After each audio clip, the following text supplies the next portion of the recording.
Bonjour Marie-Jacques, vous le connaissez ce musicien exceptionnel? Oui, il est magnifique, je le connais depuis 20 ans, il fait de très beaux concerts et c'est juste en bas son studio, vous pouvez descendre après. On ira le voir. Alors on va passer à l'art avec vous Marie-Jacques, vous revenez juste de Paris et aujourd'hui vous avez voulu nous parler d'un peintre, d'une femme. Elle s'appelle Vera Pegava. Pourquoi avoir voulu nous parler d'elle? Parce que j'ai vu beaucoup d'expos magnifiques à Paris. C'est le centre du monde, de Tino Segal au Palais de Tokyo, etc., etc. Mais ce que j'ai aimé dans les expos que j'ai vues à Saint-Germain, c'est d'abord, elle est exposée dans 3 galeries. C'est déjà un grand honneur, c'est rare.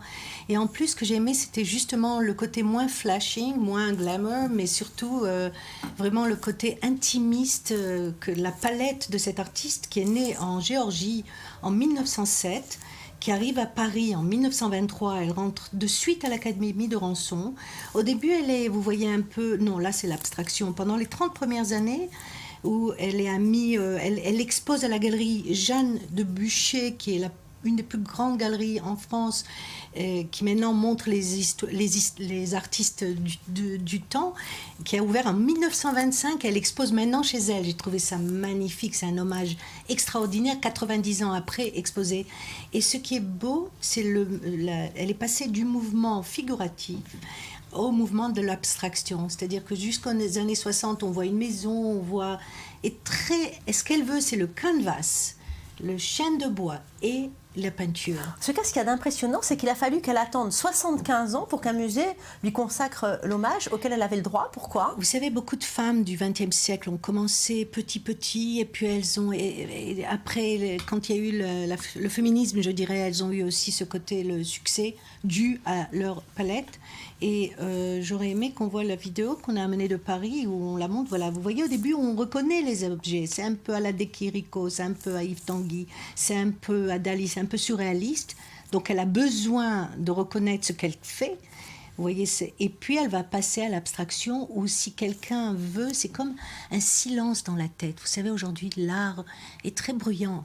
Non seulement bruyant dans les sons, mais bruyant dans la tête. Qu'est-ce qui se passe? Qu'est-ce qu'on veut nous montrer? Et là, il vous repose. Et là, on rentre dans ces galeries, on a l'impression de chanter une opéra, mais qui reste avec vous pendant des semaines. Et vraiment, j'aurais beaucoup aimé la voir dans les vidéos. Est-ce que le fait qu'elle soit une femme, ça vous a touché particulièrement? Non, je ne choisis jamais par le genre. Je suis contente qu'elle soit une femme, elle nous représente dignement.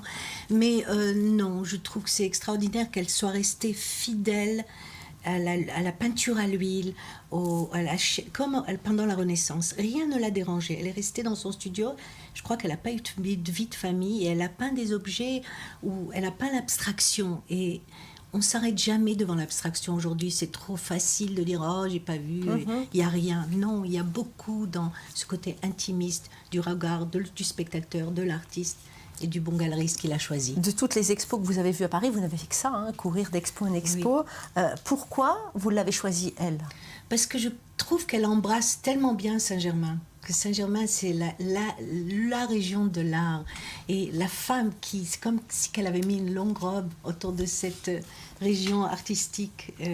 C'est pour ça que, voilà, Galerie Le Minotaure, Galerie Alain Gaillard.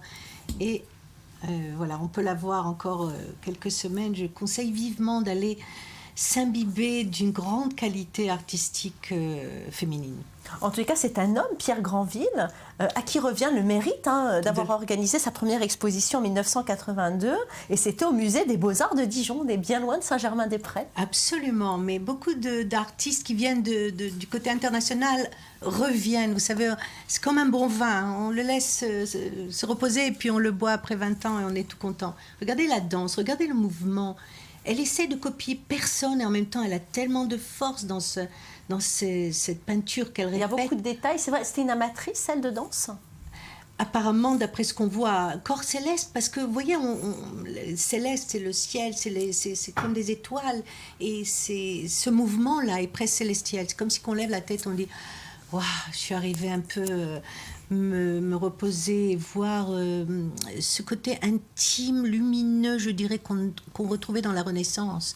D'ailleurs, elle est très... On voit qu'elle vous a vraiment touché, en tout cas. Aimé. Allez, c'est fini pour aujourd'hui. Merci à vous, chers téléspectateurs, de votre fidélité à nos programmes. On se retrouve évidemment demain pour un nouveau direct. En attendant, surtout ne changez pas de chaîne. Vous regardez I24 News. Ce soir, 19h, Paris-Jaffa avec Paul Amar. 20h, Jean-Charles Banoun. On vous informe non-stop, vous le savez, en français, en anglais et en arabe. Excellent après-midi à vous.